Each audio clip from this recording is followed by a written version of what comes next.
Hello and welcome. Today we're going to tear into a real classic, problem 1.61 from Irodov's legendary collection. Now, this one's a bit of a rite of passage, you know? It really tests if you understand forces. So we're going to break it down step by step so you not only find the answer, but you really get the physics behind it. So, what's this problem really all about? Well, the first part boils down to a really simple question. If you've got two blocks sliding down a ramp, touching each other, are they actually pushing on each other? Is there some kind of force between them? Nailing this one idea is the key that unlocks the whole thing. Okay, first things first. Before we start throwing equations around, we have to get organized.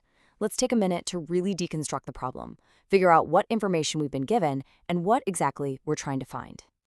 So here's our setup. We've got two bars, they're on an inclined plane, and they each have a different coefficient of friction. Now, you gotta pay close attention to that one condition. K1 is greater than K2. The top bar, the one we're calling bar 1, has more friction. This isn't just some random detail, okay? It's the whole reason this problem is interesting. It's why an interaction force exists at all. For any problem involving forces, I'm telling you, there is no more important step than drawing a free body diagram. It turns a word problem into a picture you can actually solve. So let's draw one for each block. Seriously, don't ever skip this step. It's non-negotiable. To keep things clean and not make a big mess on our page, we're going to analyze the system one piece at a time. Let's start with just the top block, the one with mass m1, and figure out every single force that's acting on it. All right, first you've got the usual suspects, right? Gravity pulls straight down, the normal force from the plane pushes perpendicularly out, and friction, well, it's trying to stop the slide so it points up the plane. But here's the star of the show, the interaction force F. Think about it. Block 1 has higher friction, so it kind of wants to go slower than block 2. That means block 2 is always bumping into it from behind, pushing on it. That push is a force on block 1 that points up the plane. Perfect. We've got all the forces on block 1 mapped out. Now we just rinse and repeat. Let's apply the same exact logic to the second block, the one with mass m2, and see what's different. So, gravity, normal force, friction, they all look pretty similar. But look at that interaction force. This is where we see Newton's third law in all its glory. It's beautiful. If block 2 pushes on block 1 up the plane, then block 1 it must push back on block 2 with an equal and opposite force. So for block 2, this force F points down the plane. And this, right here, brings us to a huge, huge pitfall. This is where so many students get tripped up. They get the direction of this force wrong. Or even worse, they call the forces F1 and F2 as if they could be different. They can't. It's one single interaction, a perfect action-reaction pair. Same force, opposite directions. Okay, take a breath. The physics part, the actual thinking part, is pretty much done. We've got our diagrams. Now we just have to translate that picture into the language of math. It's time to bust out Newton's second law and solve for that interaction force F. So here's the game plan. We're going to write an F equals ma equation for each block, just along the direction of the ramp. That'll give us two equations. But here's the key, the absolute breakthrough. Since the blocks are stuck together, they have the exact same acceleration, a. And that shared a is our golden ticket. It's what lets us combine the two equations, get rid of a, and solve for the thing we actually want, which is F. And after you work your way through the algebra, boom, you get this really elegant final expression.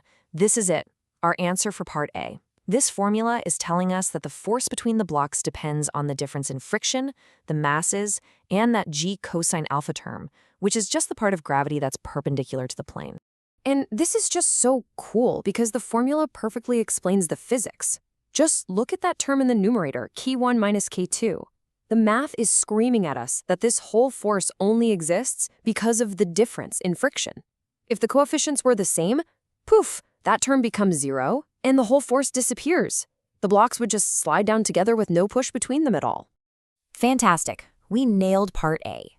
Now, let's move on to the second part of our quest. We need to figure out the minimum angle of the ramp, alpha min, that's needed to get these bars to just start sliding in the first place. Now, whenever you see a phrase in a physics problem like start sliding or on the verge of moving, a little alarm bell should go off in your head. That's code. It's a code word for one thing: static equilibrium. It means we're looking at that one perfect moment where the forces are balanced. The total force pulling the blocks down the ramp is exactly equal to the total maximum friction force pulling them up. And at that instant, the acceleration is zero. Now here's a really clever trick we can use for this part. Since the blocks are about to move together, we can actually simplify things by just treating them as one big object with a total mass of m1 plus m2. Why? Because that internal force, the push between them, is an action-reaction pair.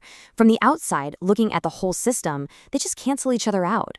So all we have to do is balance one big downward gravity force against one big upward friction force. So once we set that total downhill force equal to the total uphill force and do a little bit of rearranging, we get this result. The tangent of the minimum angle we need is given by this expression right here. But again, don't just stop at the formula. Let's think about what this is actually telling us. If you look closely at that fraction, what is it? It's just a weighted average of the two friction coefficients. And what are the weights? They're the masses, which makes perfect intuitive sense, right? So we did it. We solved the problem. But the real goal here isn't just to get the answer to 1.61. It's to build a method, a set of tools that you can use on other similar problems. So let's quickly recap our strategy into a repeatable toolkit. This is your blueprint. Number 1, you always draw a free body diagram for every object, no exceptions. Then you identify your internal forces as those action-reaction pairs. You pick a smart coordinate system, usually parallel to the ramp. You apply the special conditions like acceleration is 0 for equilibrium. And finally, and this is the most important part, once you get an answer, you stop and ask, what does this formula mean? That's where the real learning happens. All right, to really make sure you've got this, here's a final thought to leave you with. We did this whole problem assuming the top block had more friction. But what if we flipped them? What if the bottom block, block 2, was the stickier one? Would they still be pushing on each other? Or would a gap open up between them as they slide? The principles we just covered give you everything you need to figure it out. Give it a shot. Thanks for joining me.